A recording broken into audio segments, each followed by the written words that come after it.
When we think about negotiations, we think about being tough. We charge in like it's a battle, brandishing our influence and our power moves. But a negotiation doesn't have to be a fight with winners and losers. Think of it more like a dance. Two or more people moving fluidly in sync. We constantly negotiate at work. We negotiate for higher pay, promotions, vacations, and even greater autonomy. In fact, every day we negotiate just to get our job done and to secure resources for ourselves and our teams. And yet, when we go in with the wrong mindset, with our fists up, ready to fight, we aren't as successful. You know why?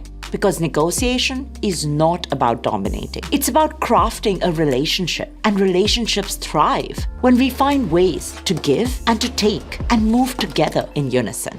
And to do that, you have to be well prepared. First, do your research. Figure out whether what you're asking for is realistic. What is your aspiration? What do you want?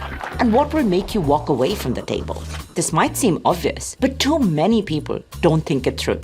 Let's say you're negotiating for a salary in a new job. Some people, they determine their ask based on their past salary. That isn't a good yardstick. You may end up asking for too much or too little. Instead, find out the range of what is possible. Look at industry reports, websites. Talk to people in your professional network to find out the lowest, average, and the highest salary for a similar role. And then make your ask closer to that upper limit. Build a solid rationale for why you are above average and thus deserving of that ask. Let's say you're negotiating for something less black and white, like the ability to work from home, to care for an aging parent.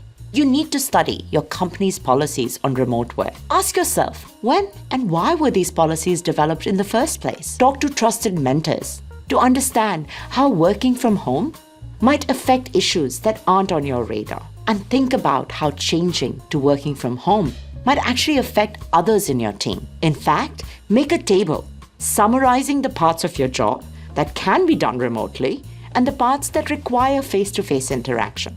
This may sound like a lot to do, but when the person you're negotiating with sees that you've done all this homework, you're more likely to get that yes. It also helps you avoid being lied to while building the person's respect.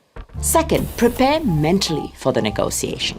Asking for things can get emotional. They're real and complex feelings at play. Fear, anxiety, anger, even hurt. It's essential to have strategies in place to manage those feelings. One strategy is to adopt a mindset of defensive pessimism. That just means that you accept obstacles and failures are likely in a negotiation. So it's better to put your energy in imagining the ways to overcome those obstacles. That way, you're ready to respond when you face it. Another strategy is emotional distancing. That is the idea of being less attached to any specific outcome. I know it's easier said than done. We all feel emotions like anger and hurt when our core identities are being threatened. When your manager may be challenging a truth that you hold dear about yourself, like you're a hard worker and you deserve this. Try and avoid thinking of negotiations as the ultimate test of your worth. Go in knowing that your requests might be met, that it might be denied, and that none of this is a measure of your worth. Also know that if you feel yourself getting upset, hurt during a negotiation, it's okay to step back. You can leave the dance floor and move up to the balcony. Just say, let me think about this a little more. Could we press pause and continue this tomorrow?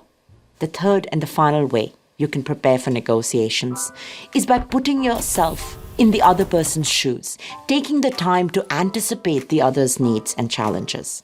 What pressures may they be under? What risks would they be taking? Do they even have the power to give you what you're asking for? What ripple effects might a yes mean? When you make that request, look to balance assertiveness about your own needs with a concern for the other.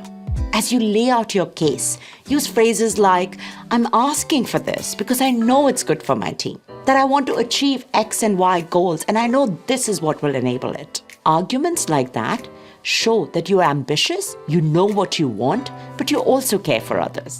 So many of our negotiation missteps, they don't actually come from disagreements, but misunderstanding the other person. So it's important to listen well, to ask why and why not. And you will surely find unexpected opportunities for win-win solutions.